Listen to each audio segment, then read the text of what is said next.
Alright guys, today I want to respond to some of what I would call pop culture atheism. And this is the type of atheism espoused by people like Sam Harris and, in this video, Ricky Gervais. And one of the biggest and most dangerous problems with this is that there are these kind of short, quippy statements and arguments, oversimplified lines of logic used against the theory of theism, of a god or a creator or intelligent designer.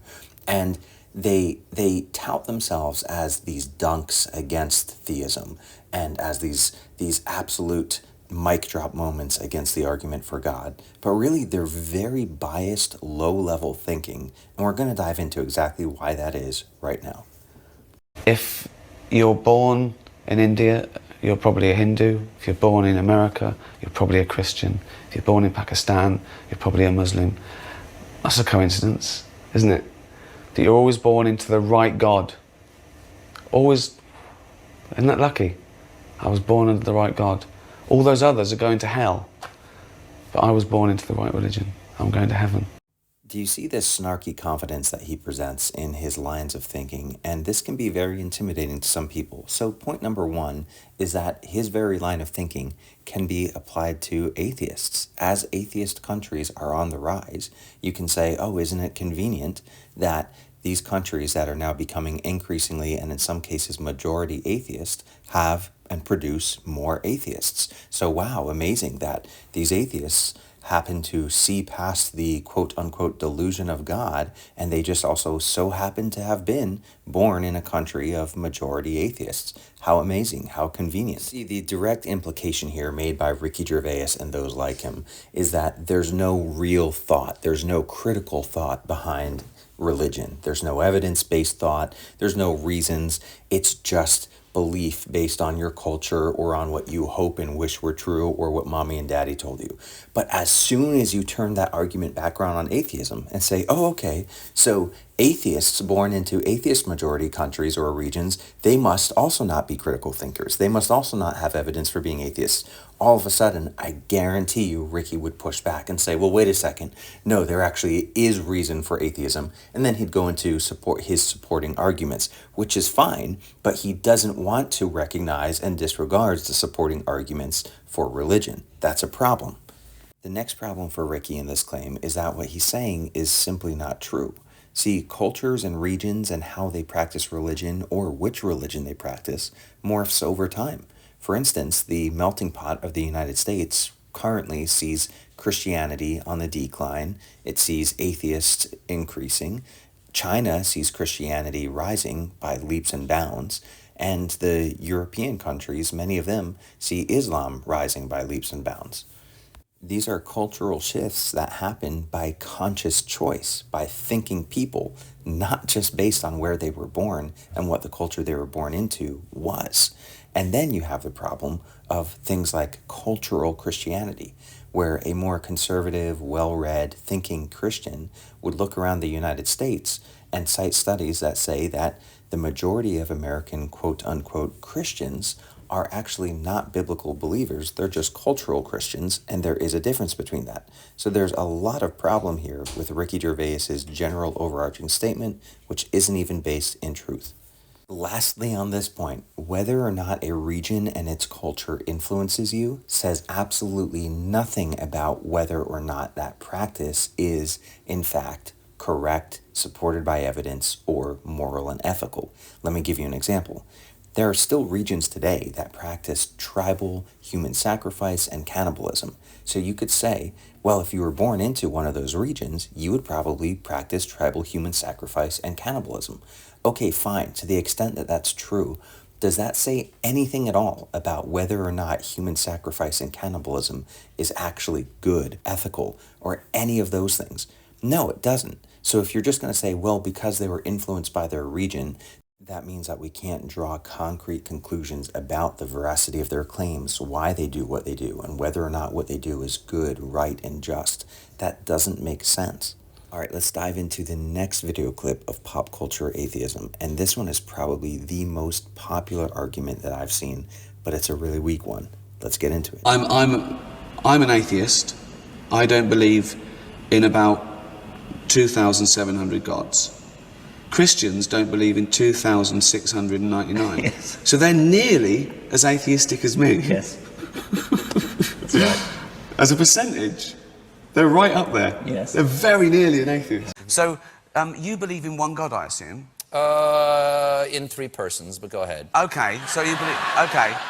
So, but there are about 3,000 to choose from that have been, you know, people who believe in... I've done some reading, yeah. Okay, Yeah. so basically, you believe in... You deny one less God than I do. You don't believe in 2,999 gods, and I don't believe in just one more. Right. Man, if I had $1 for every time that this has been played as a dunk on Christians, I really think I'd be pretty rich. However, this is such low-level thinking, as I said in the intro, and I'm going to explain exactly why.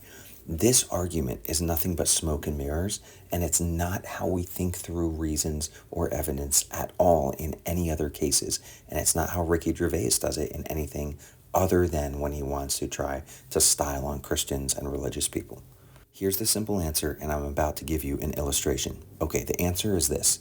The existence of multiple options does not mean that one of those options isn't the truth. That's the simple answer. But then the illustration, I think, makes this even more clear. Here's the illustration.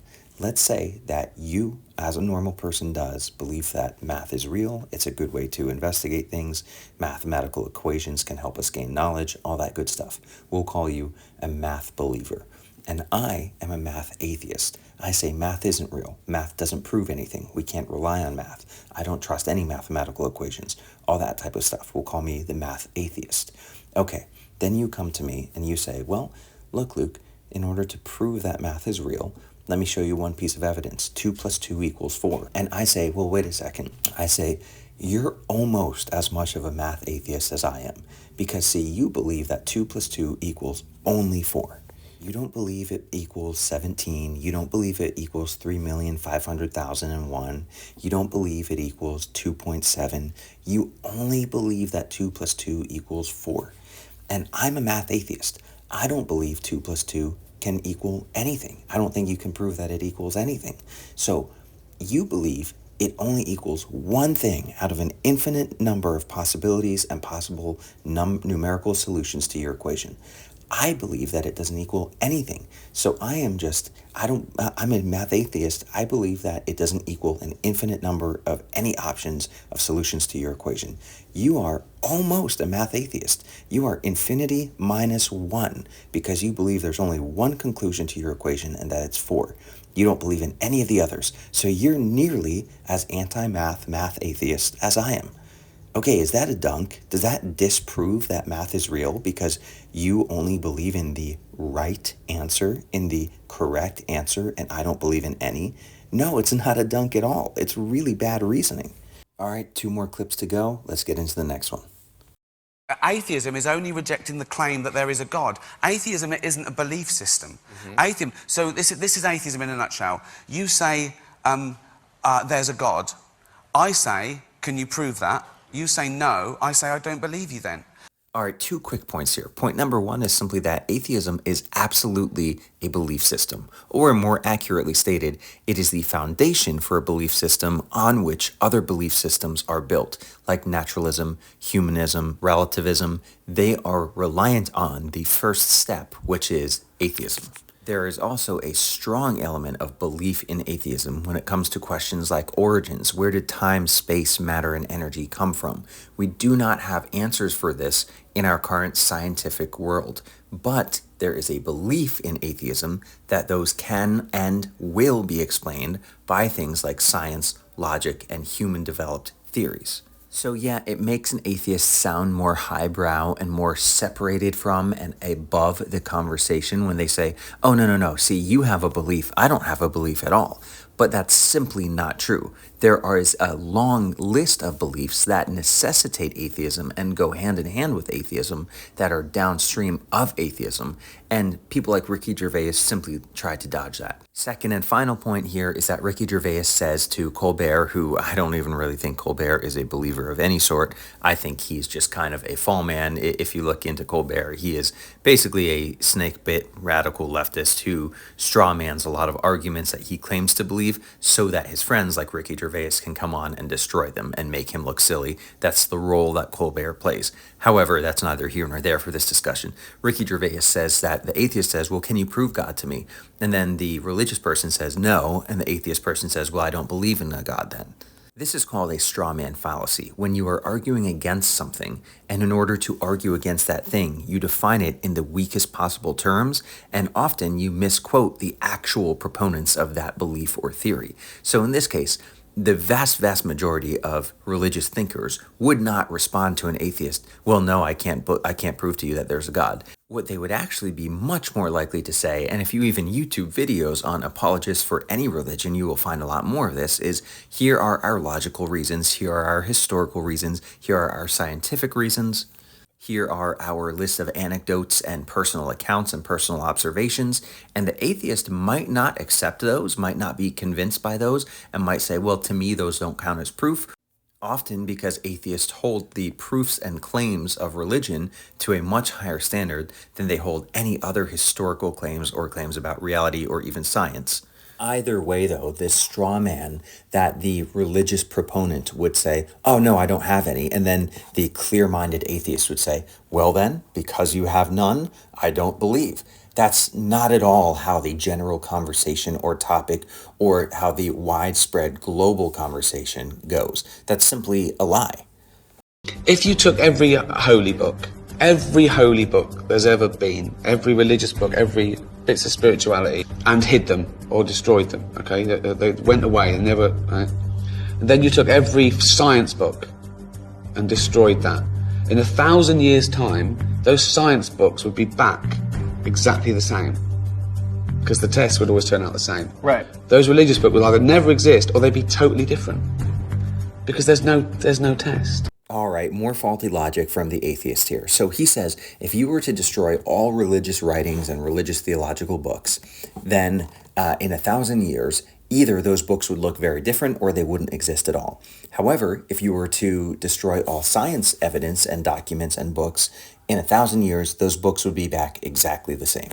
2 points here. This is inaccurate, and this is not how we test the veracity of claims. Point number 1, it's inaccurate. Science would not be back exactly the same. As a matter of fact, we have a lot of evidence for this. Science in isolated regions tends to develop in many different ways with many different theories. The specific experiments run would be different, thus the specific results would be different. The overarching laws might be the same, and we can talk about that in a moment, but the specifics would be very different. And the methodology would be different. The naming, the wording of scientific laws would be different. All of this would look different. If we got rid of all scientific data and writing, would we still have things like electricity and houses in 1,000 years? Probably yes, but the types of architecture would look different, the designs, the proportions, even the appearance of things like wall ports or light switches or ovens. These would take on new forms, even though the overarching rules and the general story of science would be the same. However, that same exact claim can be made about religion. You could say, all right, so if we got rid of all religious texts and all religious accounts, then we developed some more in 1,000 years, would they be exactly the same? No, they wouldn't be exactly the same, but you could argue that many of the overarching stories would be the same, especially if you account the claims that most religions make, which is that when necessary, a god or gods influence the human race and do guide the development and beliefs to be the correct developments and beliefs of their morality, their worship systems, their cultures, their social structures, things like this. So again, one argument works for both cases here. Okay, on to the stronger and more important point though, which was the second one I mentioned. This isn't how we test the veracity of claims. Let me give you an example.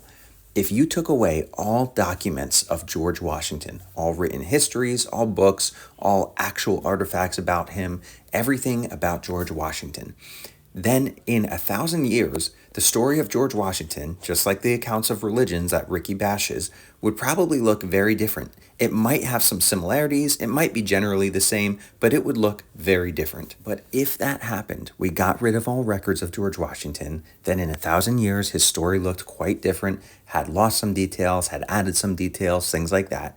Would that take away from the truth of the original story of George Washington and what actually happened? The obvious answer is no. The truth would still be the truth.